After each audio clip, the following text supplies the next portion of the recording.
Magandang umaga sa inyong lahat.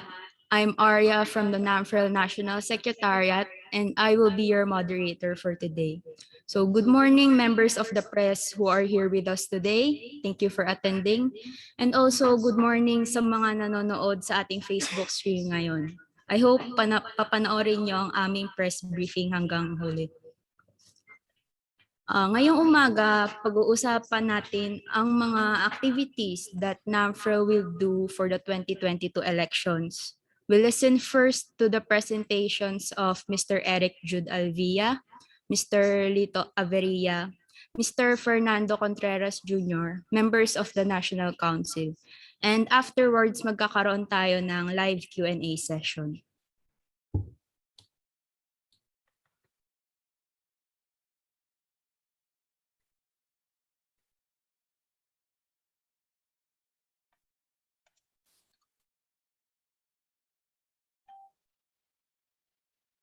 Magandang araw po sa inyong lahat. Ako po si Fernando Contreras Jr., National Council Member ng NAMFREL. Ilang buwan na lamang ay eleksyon na naman. At dahil dyan, kaming mga kasapi ng NAMFREL, ang inyong bantay ng bayan, ay naghahanda na upang bantayan ang darating na eleksyon. Hindi birong halalan darating. Libu-libong posisyon ang kailangan natin pagbotohan na paglalabanan na mas marami pang kandidato. Tinatayang higit sa 70 milyon or 70 milyong botante ang maaring lumahok sa darating na halalan. Ngunit alam natin, ang pandemya ay narito pa rin. Kaya malaking hamon sa COMELEC, sa iba pang ahensya ng gobyerno kagaya ng DepEd at sa mga samahang kagaya ng NAMFREL ang mairaos at may mabantayan ng eleksyon sa paraang maayos, masinop, matipid at ligtas. Sa pagpili ng kung ano ang maaaring gampanan tungkulin ng NAMFREL sa darating na halalan, aming inalam kung saang mga aspeto ng halalan kami maaaring pumasok base sa aming kaalaman, kakayahan at experience. Kung maaari, hindi ginagawa ng iba pang organisasyon tulad namin. Atin pong alamin ang mga napili naming tungkulin at sana'y samahan nyo kami ngayong darating na eleksyon sa pamamagitan ng pag-volunteer sa NAMFREL. Magandang araw po ulit. Magandang araw po. Ako po si Eric Alvia, Secretary General ng NAMFREL. Kagaya noong mga nakaraang eleksyon, pagtutuunan ng pansin ng NAMFREL ang Automated Election Systems Monitoring o ang pagbabantay sa mga proseso ng halalan na nakatuon ang pansin sa paggamit ng COMELEC ng makabagong teknolohiya sa pagpapatakbo nito. Hindi lingid sa ating kaalaman na iba ang sistema ng halalan. Ang pagbabago sa sistema ng bilangan ay kailangan tapatan ng makabagong paraan ng pagbabantay. Ngunit manual man o automated, nananatili ang ating layuning siguruhin tama ang bilang at walang pandaraya. Ang NAMFREL ay kinabibilangan ng mga IT experts at mga observers na dumaan sa pagsasanay upang mabantayan ng wasto ang automated elections. Ngayon pa lamang ay kalahok na ang NAMFREL sa monitoring o third-party oversight ng COMELEC AES.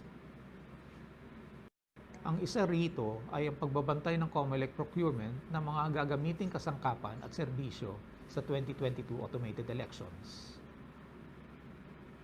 Umuupo rin ang NAMFREL sa mga pagpupulong ng COMELEC Advisory Council, COMELEC AES Steering Committee, at COMELEC Random Manual Audit Committee upang mapagbigay ng mga suhestyon para mas lalo maisaayos ang mga proseso ng AES sa 2022.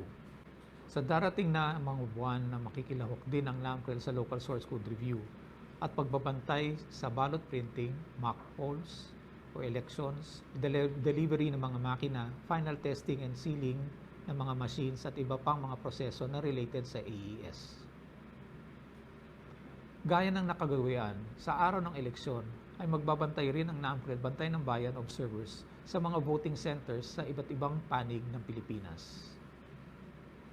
Itutuon nila ang kanilang pansin sa pagtakbo ng mga makina sa oras ng pagboto at bilangan, sa pag-transmit ng mga resulta mula sa presinto hanggang sa COMELEC, sa iba pang aspeto ng komunikasyon at teknolohiya sa araw ng halalan, at ang mga kaganapan sa loob at labas ng mga voting centers. Para maging maayos ang pagbabantay, ang ating mga bantay ng bayan observers ay gagamit ng mga observation forms na kanilang sasagutan at ibabalik sa NAMFREL upang maging basehan ng aming mga magiging periodic reports o ulat sa bayan. Sana kami ay inyong masasamahan sa ating gagawing pagbabantay. Maraming salamat po. Magandang araw po. Ako po si Lito Averia, National Council Member ng NAMFREL. Kami sa NAMFREL ay naniniwala na upang mabantayan ng sapat ang halalan, hindi lamang ng NAMFREL observers, kundi ng taong bayan, ay kinakailangan mayroon tayong sapat at tamang kaalaman tungkol sa sistemang nais nating tingnan. Ito ang pangunahing layunin ng Open Election Data Project ng NAMFREL. Ang magbigay ng kaalaman sa taong bayan tungkol sa Automated Election System o AES para tayong lahat ay mas maging epektibong bantay sa darating na eleksyon. Maaari rin nating magamit ang mga nakalap na impormasyon tungkol sa AES upang makabuo ng mga rekomendasyon sa mga kinauukulan upang mas mapabuti ang proseso ng pagpapatakbo ng eleksyon at ang kalidad ng eleksyon sa bansa. At mapag-ibayo ang partisipasyon ng mga botante at iba pang stakeholders sa ating mga susunod na halalan. Sa Open Election Data Project, nais ng NAMFREL na mabigyan ang COMELEC ng isa pang publicly accessible platform na maaaring paglagyan ng election-related data. Ito ay isang partnership kung saan bibigyan ng COMELEC ng access ang NAMFREL sa mga hihinging naming mga impormasyon. At ito ay ilalagay ng NAMFREL sa internet sa pamamagitan ng isang secure website for public access.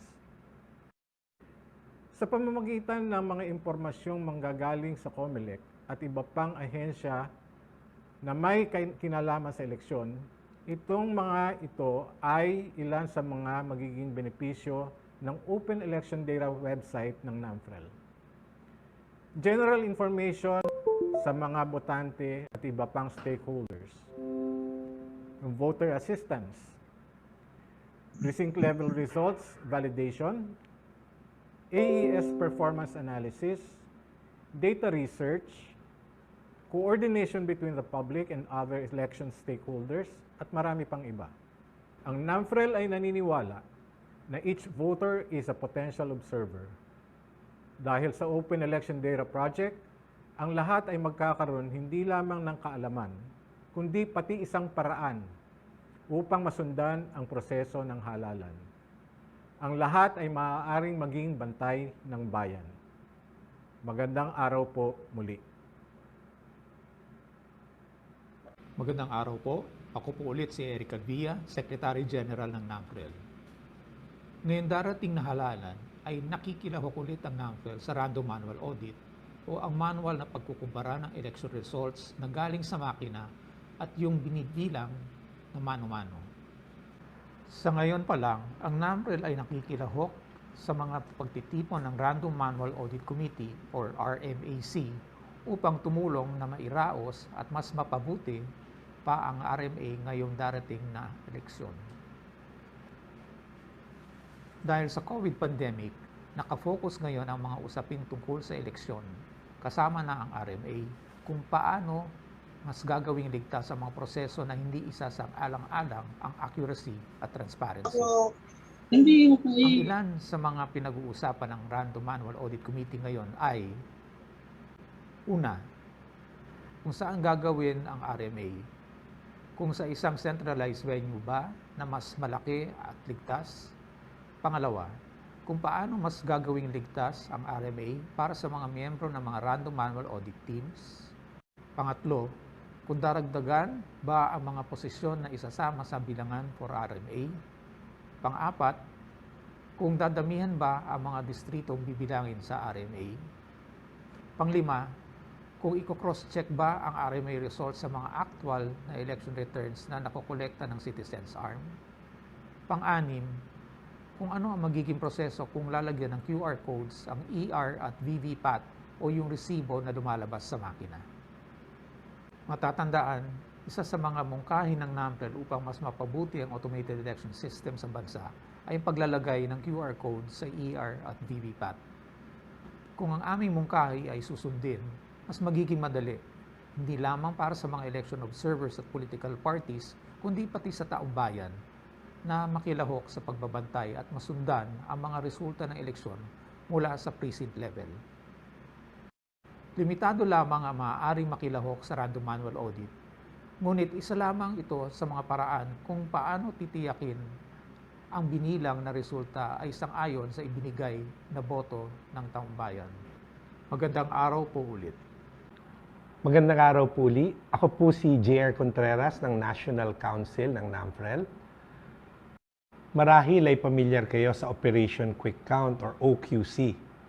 Isang sistema ng pagbibilang na eleksyon na sinimulan ng NAMFREL noong 1984. At mula noon, ginamit na sa iba't ibang bansa ng maraming election monitoring organization. Tinatawag ngayong itong PVT or Parallel Vote Tabulation. Ang PVT ay isang pamamaraan upang bilangin ng taong bayan ang boto base sa official results na manggagaling sa presinto. Sa prosesong ito, maaring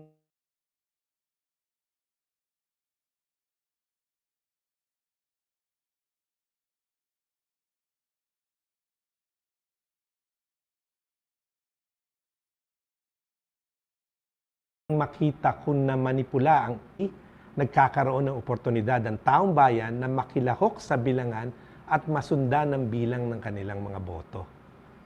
Nabanggit ni Eric kanina ang tungkol sa QR codes. Kung pagbigyan sana ng COMELEC ang ating kahilingan na lagyan ng QR code ang election returns at VVPAT, makakagawa ang NAMFREL ng isang makabagong parallel vote tabulation na hindi lamang gagawin ng NAMFREL observers, kundi pati na rin ng political parties at taong bayan. Let's assume na lagyan ng COMELEC ng QR codes ang mga ER. Dahil sa COVID, sanay na ang mga ordinaryong Pilipino sa QR codes. Hindi lang website and forms ang pwedeng ilagay sa QR code, pati rin ang resulta ng botohan. Number 2, gagawa ang NAMFREL ng isang smartphone app na maaring gamitin sa pag-scan ng QR code sa mga ER. Maaring i-download ninuman ang app na ito. Oo, ang PBT na ito ay crowdsource. Kahit sino pwedeng sumali. Pangatlo, pag ipinaskill ang mga ER sa presinto pagkatapos ng bilangan, pwede itong i-scan gamit ang app. Pangapat, pagka-scan, didiretso ang resulta sa NAMFREL upang i-consolidate. Tutulungan din namin ang ibang grupong interesado ng gumawa ng sarili nilang bilang gamit ang app ng NAMFREL. Of course, may mga paraang gagawin ng NAMFREL upang i-verify na tama ang matatanggap na resulta mula sa publiko, bago ito isama sa unofficial partial result ng bilangan. Sana'y pagbigyan ng COMELEC ang ating kahilingan upang ang lahat ng ito ay maisakatuparan. Dahil sa makabagong PBT na ito, tayong lahat ay bantay ng bayan. Magsasama-sama para isang bilang ng bayan. Magandang araw po.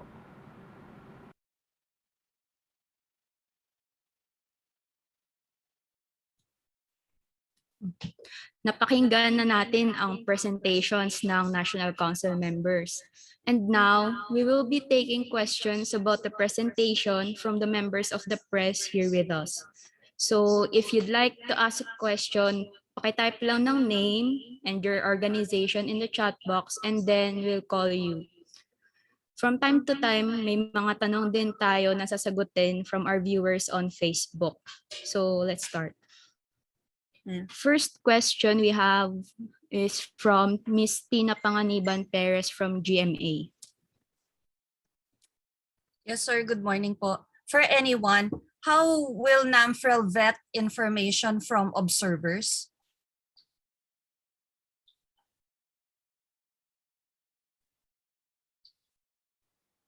Are you referring to the QR codes that would be sent? Is this referring to the parallel vote tabulation? The QR code, sir, and the observation forms? Yeah, okay.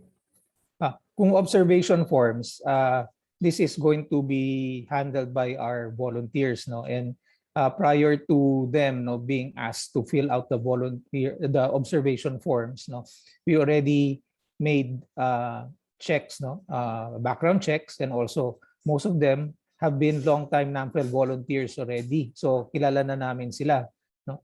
As to the QR codes, no, we will be getting QR codes from multiple sources. I think JR can best explain it. Salamat po dun sa tanong. Yung pong proseso ngayon kasi is siguro adapting to the times din. The process right now will focus on a system called crowdsourcing. Now with crowdsourcing, obviously you have to be careful with the data sources coming in. So ang gagawin po ng NAMFREL is to do what we call data health. So ibig sabihin, halimbawa, nakakita ka na 5 nagpapadala ng data sa iyo pare-pareho, most probably tama yon. Although we will do all the checks naman. Kung lumabas po yung QR code sa election return, for example, there would be inherent checks embedded in it. Yung pinakasimple po yung tinatawag na hash code that will check basic system. Kasama rin po dun sa gagawin namin programa na pag-read ng QR code, may validation kung saan nanggagaling yung data. So gagamitin po natin, for example, nagsasubmit ka ng data mula sa Quezon City, tapos yung location mo, kunwari, nasa Pampanga, medyo i-set aside namin yung data ngayon. So yun naman yung policy ng ginagamit na, ang tawag nila BCP, Best Current Practice with crowdsourced data. So may data health tayong tinatawag. Data health is the number of data that are matching the sources, and matching the hash code. So yun po yung gagamitin natin pamamaraan para to vet the quality of data.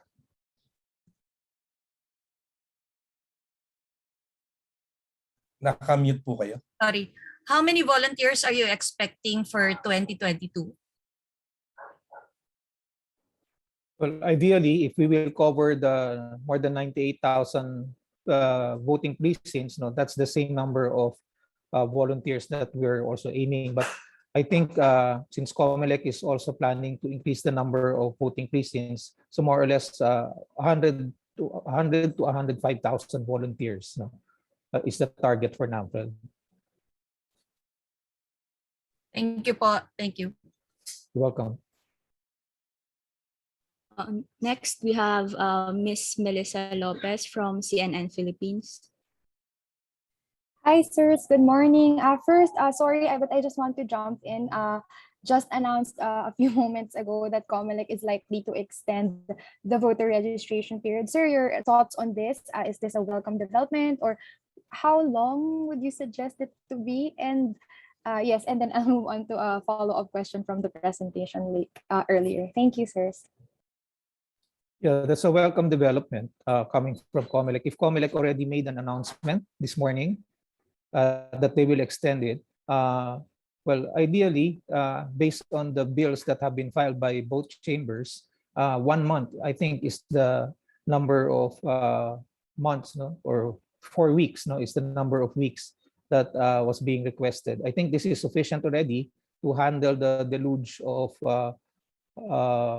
applicants, no, to the various satellite voting centers and COMELEC offices, no, because as you know, no, we have 74 million eligible voters, no, who have not yet been registered, no. These are the 18-year-old cohort and above, no, component of the population. And per COMELEC data, I think they have registered 62 million so far. So there's it's a far cry from the 74 million that are eligible to vote, but have eligible to vote. 12 million, pardon me, 12 million that are eligible to vote, but have not been registered yet. No, and we also know in the past few months, we've lost a number of voting registration days through the pandemic, and also because of the series of lockdowns. So this is a welcome development if COMELEC announce and release that decision. Sir, actually sabi po nila likely pa lang. They're just likely. yes, Okay. they're gonna So, make the final announcement daw po after the unbank tomorrow. So okay. that's why I was asking ano po kaya yung ideal period, because they didn't say yet how long it will be. We also know, we're also aware that if you extend the voters registration, there are certain adjustments that COMELEC will do in preparation for the elections, no? Especially in the preparations of the voters list and also the project of precincts, where information related to the location of the voting precincts, no, are going to be contained, no? And both this information are going to be loaded to the vote counting machine and also the various computer servers that COMELEC will be using for the automated election systems. Thank you, sir. And sir, balikan ko lang po yung presentation. Sir, can we just more explain further the parallel vote tabulation, because I understand we're already trying to do something like that with the transparency servers, but how do we take this to the next level using this platform? Thank you, sir. Okay, yeah, JR, you want to take this? Sige. Iba yung PVT or yung parallel vote tally na iniisip natin, considering that there would be changes in the way that the ERs would be printed. So pinapangarap natin na isama nila yung QR code doon. So it will change data source. Kasi nga, ngayon pag tinignan mo yung ER, previous election 2019 and 2010 up to 2019, human readable lang yun. So you have to encode it manually, and it takes time, ano. With the QR code, alam niyo naman gaano kabilis yung QR code. Babarilin niyo lang, you can send the data and you can have it much faster. Aside from that also, part of the request that we're asking is to remove the middle ground processing. So what I mean by middle ground processing, kung napunan nyo, ang natatanggap natin sa transparency server is a CSV or comma separated value file. Ano ibig sabihin nun? Na-proseso na yung data. Ang hinihingi natin sa darating na election is yung plain data coming directly from the VCM. Maraming mangyari dito. Una, yung data yon will contain yung tinatawag na metadata. Ano yung metadata? Yung mga information na makakatulong sa atin. For example, kailan nagsara yung presinto, kailan na i-print yung mga ERs, kailan sila nagsumubok mag-transmit. So yun pa lang, pwede na tayong gumawa ng analysis. Ano? Isa pa rin dito na makikita natin, mawawala yung possibility ng mga naging problema dati. So 2 elections ago, for example, nagkaroon tayo ng checksum issue dahil dun sa ENYA problem. Last election, yung nawalan tayo ng visibility for 7R, yung 7R glitch. Kung hahayaan tayo na padala sa atin diretso, ito yung magiging basehan natin ng PVT. Iba na yung PVT, hindi lang pagbilang ng boto, no? Yung quality ng data rin makikita natin, which increases the transparency. So yun yung pinaka-importante rito. Now, with crowdsourcing, madadagdagan pa to dahil kahit sino pwedeng barilin yung QR code.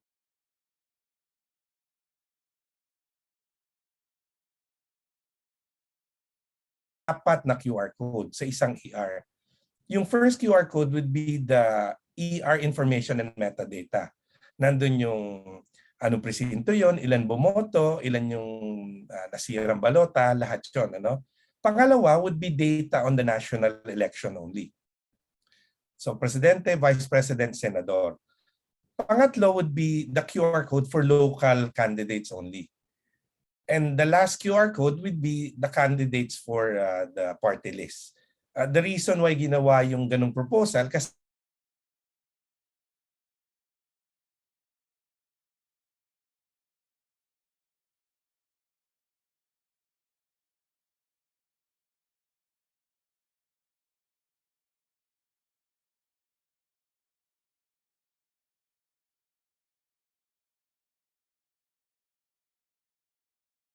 na eleksyon, yung nakikita natin digital signature yun ng makina. So ibig sabihin, yung VCM yung pumirma para sa mga teacher. Ngayong eleksyon, ipapatupad na raw nila, ngayon darating na eleksyon, papatupad na nila yung tamang paggamit ng digital signature. Kung naalala nyo, last press conference, iyan yung tatlo dun sa mga nire-recommenda namin. Tamang paggamit ng digital signature,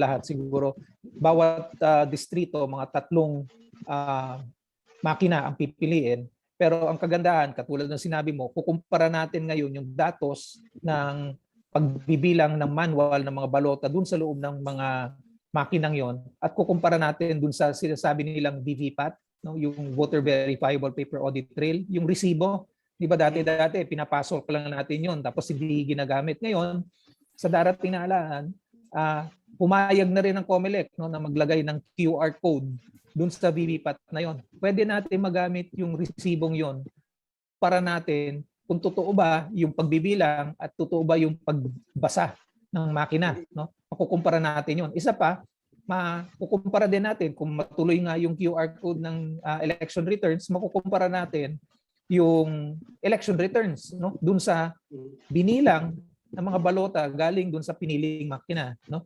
Pangatlo, no, pwede rin nating ikumpara ngayon yung mga election returns, yung actual, no. Susubukan natin, no, marami naman mga grupo na makaka-access na yung mga election returns, na printed election returns. Kukumpara din natin yung printed election returns dun sa binilang sa loob ng makina, no. So maganda yung nabanggit mo, no, kasi ibig sabihin multiple layer ang validation, no. So ito yung balak natin gawin sa 2022.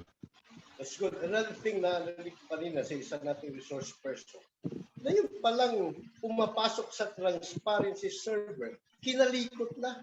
Kumbaga na manipula na. Eh nakakabahala yun. Ang dapat, tama yung sabi niya, mula dito sa BCM, no, ha, diretso sa transparency server.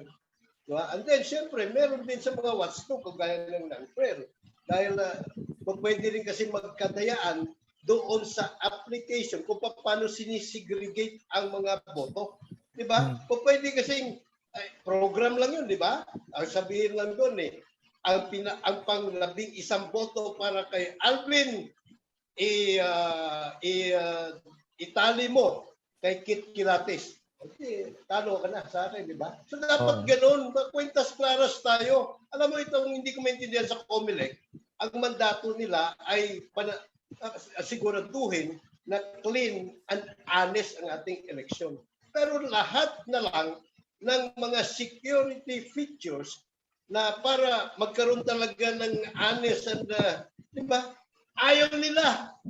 Ano sa palagay mo? Sige, pa-comment natin si Lito o kaya si JR, no, yung mga technicals natin. Sige, Lito, JR, you want to comment on it? Yung sa transmission. Yes. Yeah, yun nga yung proseso sa ngayon, ano? Pinapadala ng BCM sa mga servers. Ang unang pinapadalahan, server ng city or municipal canvassing system. Pangalawa, sa central server, at pangatlo dun sa transparency server. Unfortunately, in the last 4 elections, yun nga, no, pinapadala siya sa transparency server, convert into another program, format yung datos na tinatawag natin na comma separated value. Dapat nga, hindi dapat nga ginagawa yon. Kailangan minungkahin namin na kung ano yung datos na na-generate matapos magbilang sa vote counting machine, ay sharing format na ipapadala sa lahat ng nakakonect dun sa transparency server para hindi nagkakaroon ng duda kung nagalaw yung election results o hindi. Bagamat kung ano yung datos na pinapadala nga rin mula din sa BCM papuntang transparent papuntang central server at saka din sa CPM municipal CPM. Hindi rin naman ginagawa na pinaghahambing yung mga datos na yon. So hindi rin nga nakakasigurado. Pero para nga magkaroon ng kumpiyansa, no, ang mamamayan at ang mga nagmamatyag sa ating halalan, dapat hindi na siya kino-convert from one format to another. Thank you, Alvin. At baka marami pang magtatanong kung may second round, pa-reserve ako. Yes. The next one that I see on my screen is Dwight of Rattler. Hello po, good morning. Mga sirs, tanong lang if NAMFREL as a member of the COMELEC Advisory Council has first-hand knowledge about the status of digital signatures for the 2022 elections. Kasi last week, ang COMELEC ay nasa JCOC AES hearing where parang merong slight delay yata sa pag-i-issue ng digital signatures. Parang COMELEC wants to be the registration authority pero nagkaroon daw ng partnership initially with or agreement initially between DepEd and the ICT. Would like to know if you could clarify that for us if you have first-hand knowledge. Okay. Yung sinasabing delay is dun sa registration because there are about 800,000 teachers yata yung DepEd at hindi lahat yon ay qualified to participate as members of the electoral board. So kailangan matingnan pa rin ng COMELEC yun, no? Yung qualifications no? Mga magsaserve sa electoral board. Ang target dyan is about 300,000 plus kasi kung ang makina nga, ang precincts natin nga would number anywhere between 97,000 and 105,000. You multiply that by 3. So yun ang kinakailangan na mag-serve sa electoral board. Yung proseso ng registration nung una, kasi dapat sana isasubmit lahat sa COMELEC yun. Dahil sa dami, siyempre, ma-overwhelm no, yung COMELEC. At ang nakakaalam naman kung sino-sino yung ating mga teachers ay DepEd mismo. So, ang ginawa yata nila, nag-agree ang DICT at ang DepEd na sila na yung magkakalap ng impormasyon tungkol sa mga teachers at sila yung mag-provide ng datos para ma-enroll yung mga teachers na magsisilbi sa susunod na halalan para ma-enroll sila din sa tinatawag na Philippine National Public Infrastructure or yung PNPKI. Itong PNPKI ay will enable the teachers to execute their personal digital signatures on the machine. So kailangan lang siguro ng koordinasyon dun sa tatlong ahensya ng gobyerno, no? Yung DepEd, DICT at saka ng COMELEC. So para lang ma-iron out na nga yung pagrehistro ng mga teachers. Pero sa ngayon, no, continuous naman yung registration ng teachers dun sa PNPKI. Sir, just to clarify, ibig sabihin ba ng registration authority parang yung COMELEC yung may responsibility dapat na or kung sino man yung may registration authority, siya yung may responsibility to enroll the forms or applications sa PNPKI. Tama po ba? Tama yun. Isa sa may tinatawag tayo kasing structure dyan, no, yung organization sa pagpapatakbo ng PNPKI. Isang role nga doon yung tinatawag na registration authority. Yung registration authority, siya yung tumatanggap ng application forms para maka-enroll ka dun sa PNPKI. Siya rin yung nagre-review ng nilalaman ng forms. Kumbaga, sa passport process, di ba? Nagbibigay ka ng application, nagbibigay ka ng proof of identity, no, pinapakita mo yan sa DSA, tapos titingnan nila mabuti yan, bago ka nila ma-issuehan ng passport. Ganon din yung proseso dito sa registration authority. Sige po. At maraming salamat po, sir. Additional question po, patungkol naman sa preparations ng NAMFREL sa 2022 elections in terms of the volunteers. I understand po that you're targeting around 100,000 volunteers. What are the preparations po as early as now to ensure the safety of these volunteers, given that we have the pandemic? And what concerns do you have? Will budget be an issue sa NAMFREL? Yeah, that's good that you asked. No? O, totoo yun, no? Na malapit sa darating ng mga buwan o linggo pa nga lamang, NAMFREL will be accepting applicants, no, for volunteers. No? And we're encouraging people also that besides turning out, no, or to vote, no, they also volunteer to watch the polls. No?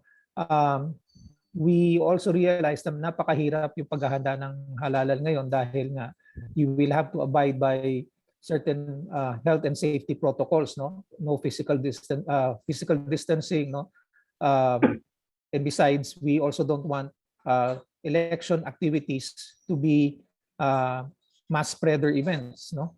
So yung mga volunteers na pinipili natin, of course, no, we do not discriminate on anyone, but as much as possible, we prefer volunteers who have been fully vaccinated or who are young or who are not senior citizens, no, because they will be deployed and fielded into the voting centers and sites, no, at they may be exposed, no, unduly, no. So ito rin yung mga patakaran na gusto nating mapatupad na dapat they observe those protocols, no.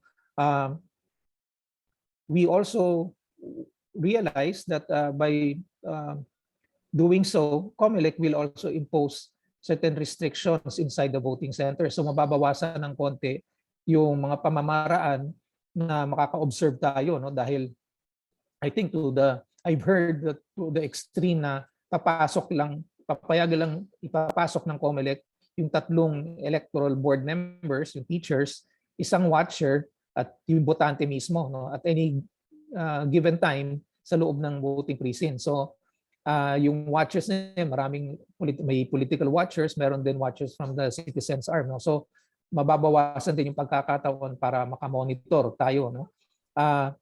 Then lastly, given the huge demand, no, for volunteers, we would also definitely support them, no, logistically, no. So this will entail providing some transportation expenses to them, meal allowance, and also load allowance, no, dahil they will be sending also their reports to us.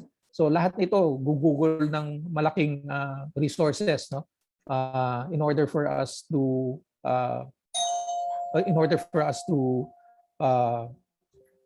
implement, no, all of these activities. Or will they be subjected to COVID-19 testing? Only if deployed, no.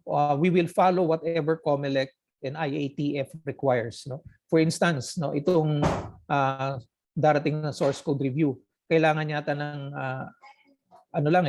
antigen test, no. Hindi pa naman RT-PCR test. But if an activity requires an RT-PCR test, like for instance, yung random manual audit monitoring, kailangan niya ng RT-PCR test because they will be placed in a bubble, no? So lahat ng mga volunteers namin na i-deploy namin doon, dapat kailangan dumaan ng required testing. Sir, and last question, may ballpark figure po ba ang NAMFREL? Parang how much funds you need to allot or raise in order to parang do all these preparations? Oh, in the millions, no? Because if you calculate, assuming 100,000, no, volunteers, no, tapos easily you will have to provide around for an election day activity mga 1,500 pesos a day, no? 1,000 to 1,500 pesos a day for the volunteers. So you just multiply that, no? Ganun kalaki yung gugugulin, no? Now, if we will also do a parallel vote tabulation, we will have to support those volunteers who would go around and collect that information, no? So it will really reach the millions, no? High millions, no? More than, I would assume more than 50 M, no? Based on the number of precincts that we want to cover and voting centers that we want to cover. Thank you, Sir Eric. Okay, thank you. Next, we'll have Ms. Zen Hernandez. Hello, good morning. Morning. Yes, sir. Regarding pa rin dun sa preparations and the volunteers, yung 102 to 105,000 is no joke. Do you have a timeline as to when you would like to complete this number? And also, is this higher or lower than your previous volunteers, sir? Well, the highest that we reached in terms of volunteer count was in 1986, no, when we had more than 550,000 volunteers, no, nationwide, no. Pero katulad nga ng nabanggit na sa system ng ating election, automated na. So konti na lang yung mga nodes na kailangan magbantayan, no. Siguro voting centers where we have around 43,000 voting centers, no, at the most, no, if we will cover each voting precinct, yung mga voting precincts na yan. So this is higher than the previous elections in 2019, no? Pero dahil may dagdag na activities tayo, madadagdagan din yung requirement for volunteers, no? Tapos yung pagpasok ng mga volunteers, staggered yan eh. Katulad ngayon, most of the COMELEC automated election systems activities are situated in NCR. So we're tapping now NCR volunteers for now, no? Those people also who would be required or who would volunteer for the random manual audit will be tapped from the NCR chapters, no? Because centralized na yung gagawing random manual audit. Dito na gagawin yan sa Manila, no? So we can even accept volunteers at the very last minute, no? Especially those who only would want to share, for instance, no, natuloy yung QR code, no, dun sa election return. They can already be a volunteer by signing up, and they can just probably their participation can just be merely by sending that QR code to NAMFREL, no? So we can do a parallel vote tabulation.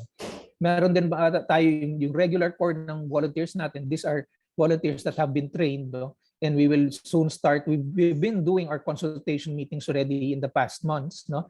And we will start our training soon, no? Pero medyo online muna dahil bawal muna yung face-to-face training, so it's quite difficult, but we will do our trainings online to initiate our volunteers on how the automated election system works, no, and what are the things that they have to monitor to maintain the integrity of the system, of the automated election system. I'm just wondering also, sir, how you check for trustworthiness, volunteer integrity also. Oo, yun. Mabigat yun, no? Dahil anyone can be a volunteer as long as you're non-partisan and you hold the integrity of being a volunteer, no? When I say that, most of our volunteers are referred by fellow volunteers themselves. So kilala nila ito, no? And we do some background checks on the ground kung meron silang sinusuportahang kandidato, no? Minsan may nagtatangkang makalusot, no? But further checks, no, would reveal their real intention. If they are found out to be partisan, they will be asked to resign or to desist from doing their activities, no, in NAMFREL. So we do our internal checks also, no? And if there are any violations, they're taken out immediately. All right, sir. Thank you. Much of the plans seem to revolve also around the proposed QR code for the ERs. That's true. May we know what the stage is with regard to that proposal? What is the status? Okay, si Lito or si JR can give us updates on that because they are members also of the COMELEC Advisory Council, and I think meron ng developments dyan. Lito, JR? With regards to sa QR code, the first, yung QR code on the VVPAT, on the voters verifiable paper audit trail or yung resibo, no, has been presented already by the COMELEC Steering Committee. So meaning for implementation na siya. Yung sa ER naman, we have been recommending that. Most groups have been recommending that, and recently, even the COMELEC Advisory Council has submitted a formal recommendation to COMELEC for them to implement. Even with the GCOS, no, na importante yon. So, wala pang formality, pero we're hoping that COMELEC will consider it kasi that they will have to add on the program. So, we're expecting it na tanggapin naman nila. Kung hindi, I mean, we don't know the reason why not. So,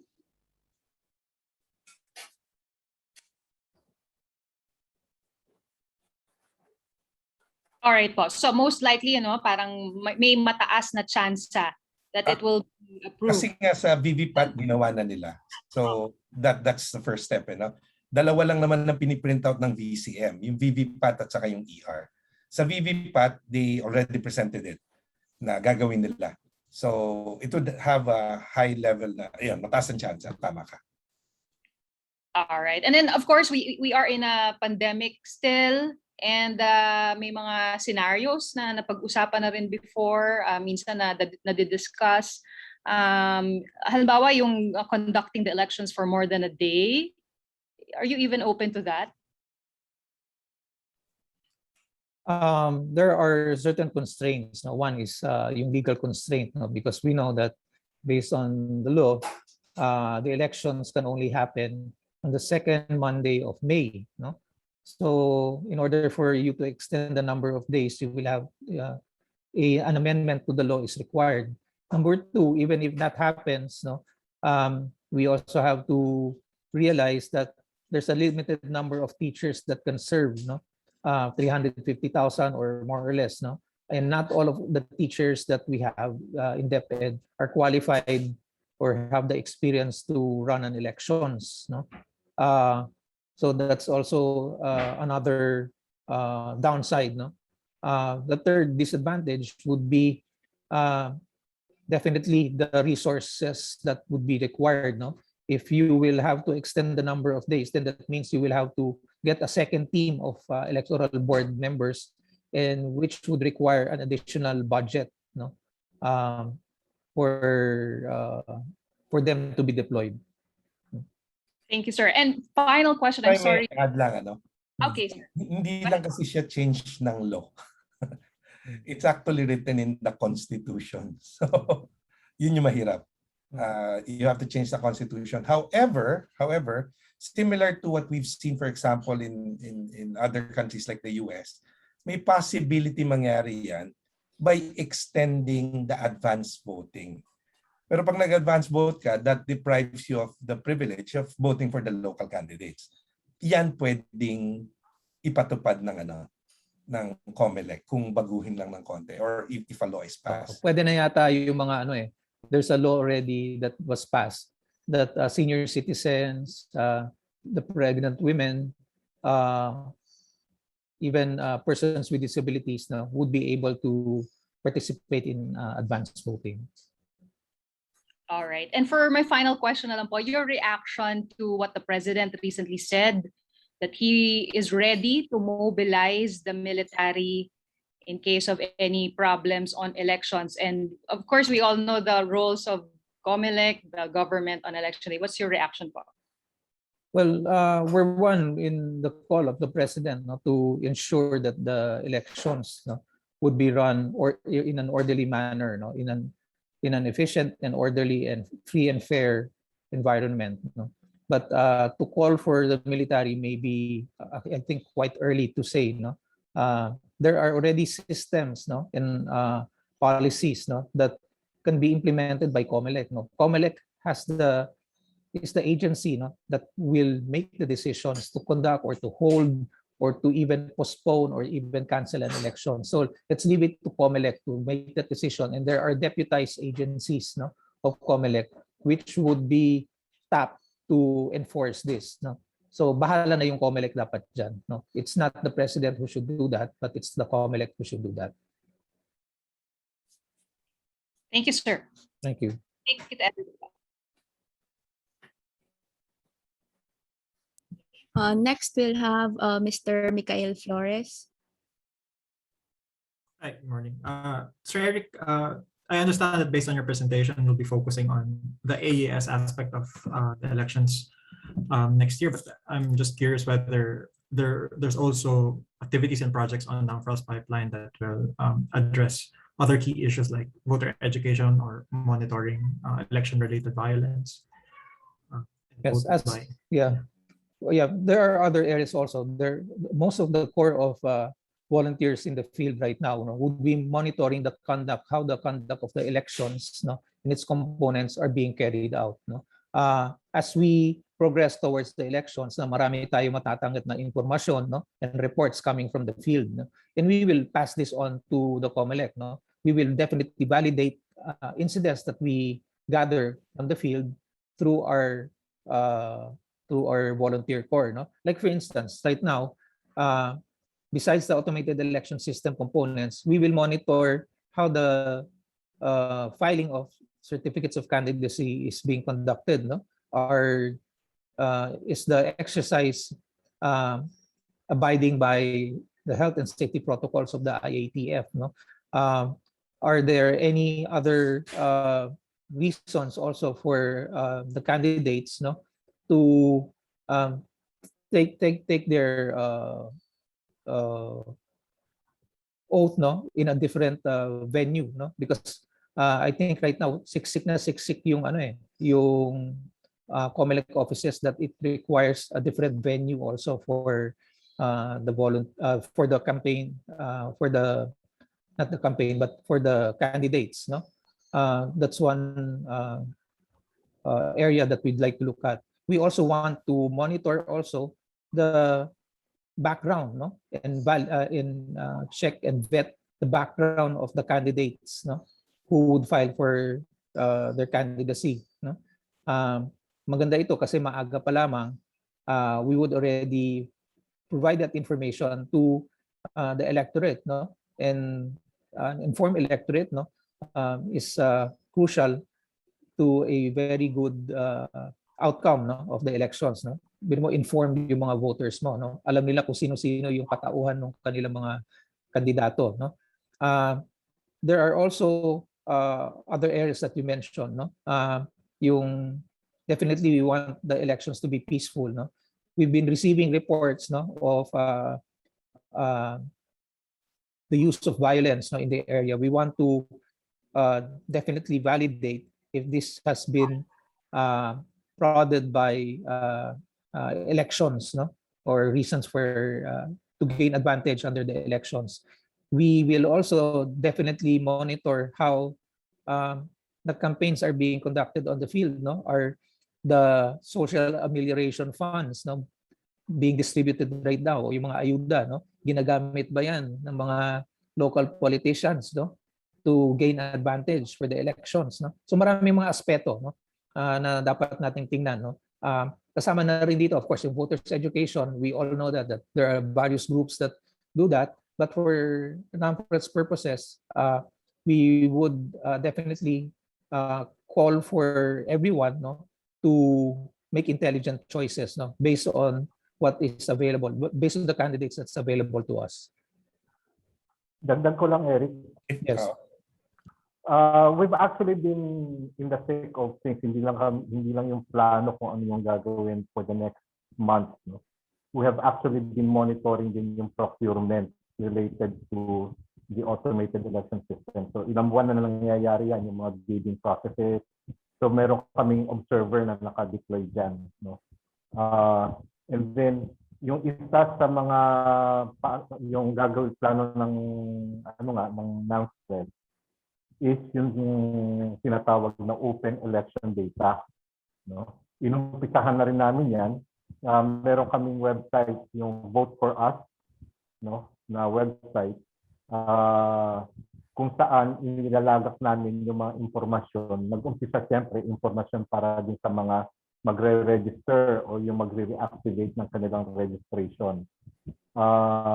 Tapos yung inilalagak na rin dyan kung ano yung nangyayari sa procurement, yung election calendar o yung calendar of activities ng COMELEC, halimbawa.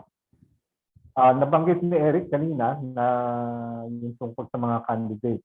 Among the data set na hinihiling namin sa COMELEC ay yung kopya, halimbawa ng Certificate of Candidacy, not only from the national candidate, but hopefully hanggang din sa local, no, yung mga mayors at saka councilor, which we intend also to put in the Open Election Data website para ma-access naman ng mga botante at makita nila kung sino yung mga kandidatong tumatakbo sa election. Marami pa rin data set yan, no? Yung post-election data set, halimbawa, yung statements of contributions and expenses, hinihiling din namin yan.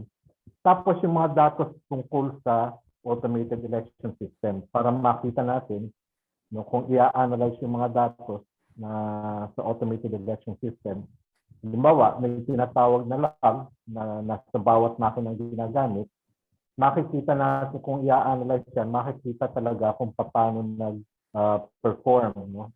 Kasi bago natin in-automate yung election system, halimbawa, ay nakikita ng observers at saka mga kung sino man ang interesado, nakikita kung paano nire-review ng Board of Election Inspectors, yun yung lumang tawag sa kanila, paano basahin yung balota, no? Paano i-record yung vote sa tally board, kung paano bilangin yung mga boto, at kung paano hinahanda yung election return. No? Kung makukuha natin yung datos sa makina, makikita yan, no? Kung paano ni-review ng makina yung isang balota, halimbawa. No? So marami kami hinihingi ng datos na sana ay payagan ng COMELEC na ibigay sa amin for proper analysis. Lastly, Miguel, we'd like to encourage also everyone, no, not only to participate in the elections as voters, but we'd also encourage everyone who have aspirations or even who think that may maganda silang katayuan ngayon na tumulong sa taong bayan to run for public office, no? Kasi sayang ito yung pagkakataon na natin to choose leaders, no, properly, but if the choices are sparse, no, and kukonti lang, no, katulad nung 2019 election, 17% lang yata ng mga positions ay contested, no. So are uncontested, I'm sorry, are uncontested, 17% are uncontested. So maraming mga posisyon na wala talagang kalaban, no. So we encourage everyone, no, also who have the qualifications to run for public office, both on the national and local, especially on the local level. Yeah, sir, just a follow-up. I understand well, the reports of your volunteers on the ground would be valuable, especially for small agencies like us. But I was wondering on what the reporting mechanism would be. How are we going to access the reports that you'll be receiving on the ground, and will the broader public have access to it? Yes, yeah, definitely we will be putting this out in the public by regular press briefings and press statements, no. But we also would coordinate with our local press bureaus, no. Marami mga radio stations or even mga television networks which and also radio networks which we already have partnered, and also with the press corps, no, with the I think there's a COMELEC press corps that we're engaging right now, and we will deliver all of this information through your channels, no, para maabot din sa inyo, no. we also encourage those people on the ground sa NAMFREL to share that information, but validated information with their local press, to determine also what's the situation, in their locality and in their community. So maganda ito dahil may mga chapters kami on the field, mas nakakaalam pa sila kung ano yung sitwasyon nila on the ground, kesa dito sa national. So we'd like to encourage a lot of them, to liaise and coordinate also their operations with their local press. Sure. Lastly, on my end, what is NAMFREL's outlook on the elections next year, given that we are doing it in the middle of a pandemic? What are the key challenges and key issues that should be closely looked at? Well, definitely, we realize now that the pandemic will still be around, even at May. I hope it doesn't worsen. I hope we don't have a series of lockdowns. But it's going to be really a challenge to prepare for the 2022 elections. Pandemic aside, also, it's going to be a massive effort, by everyone in the community to make it a success. That's for that reason alone. We encourage everyone to participate not only as voters, but to be even to volunteer, in any manner to ensure that the elections would be successfully run. There's still this concern about the pandemic, or about COVID. We're a bit concerned about the survey that was conducted late July, by Pulse Asia, I think, which showed that if the pandemic persists, o kung meron pa rin mga kaso ng COVID na nangyayari sa komunidad ninyo, sasapi ba kayo, or will you still join the elections, or will you still participate in the elections? Ang nagsabi ng yes, 35% lang. Ang nagsabi ng no, 46%. Tapos ang nagsabing maybe, 19%.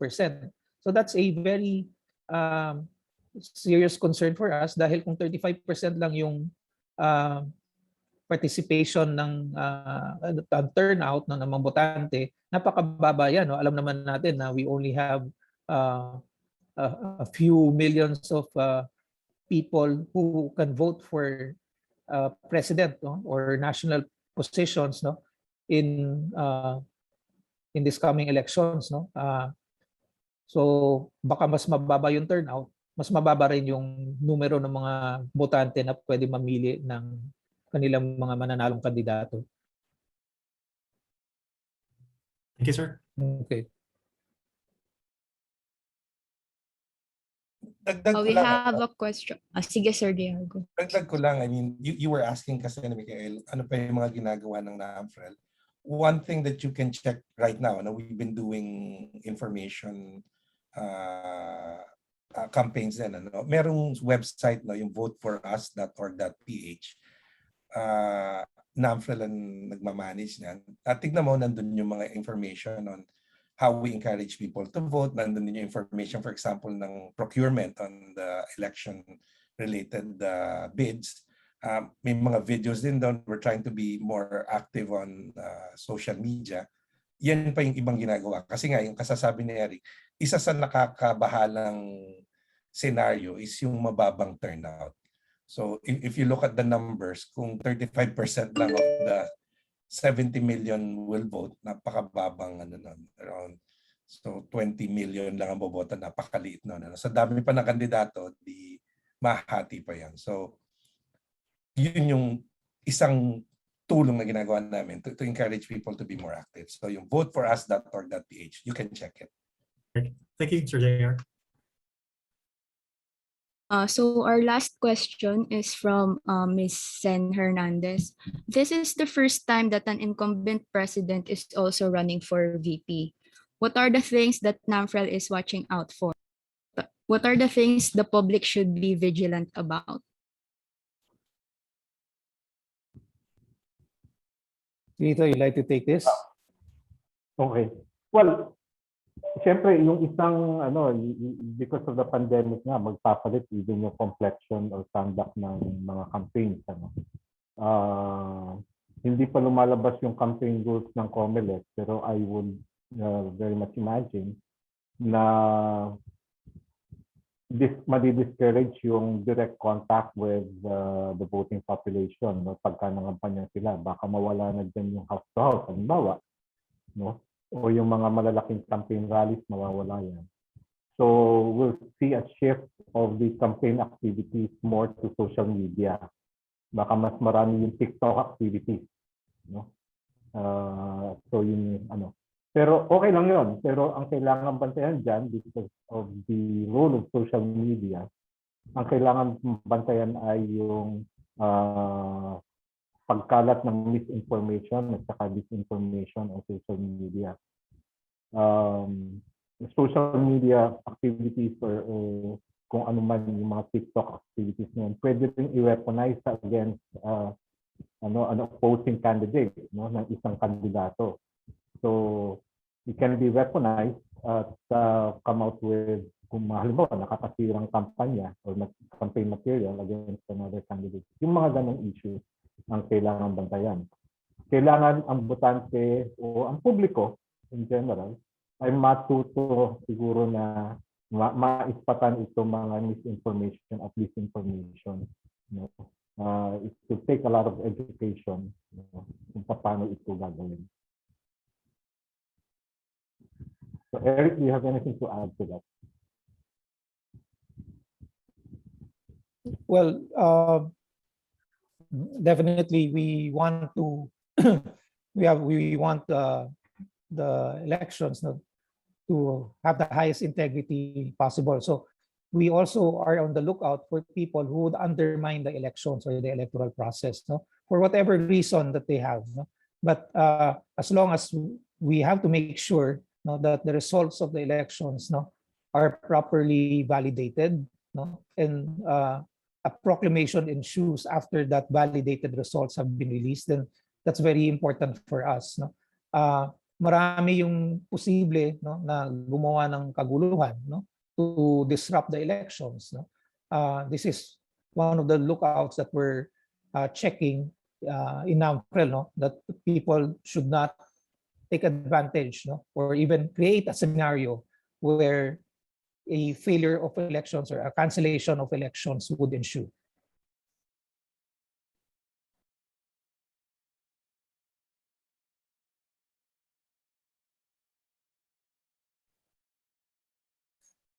Yeah. Anyone else, Arya? And so that's it for our Q&A. Maraming salamat sa pagdalo ngayong araw, and we will see you in our next press briefing. To the media, we will be sending you a press release, and also make sure to follow us on our social media accounts at NAMFREL PH on Instagram and at NAMFREL on Facebook and Twitter. Thanks again, and see you all next time.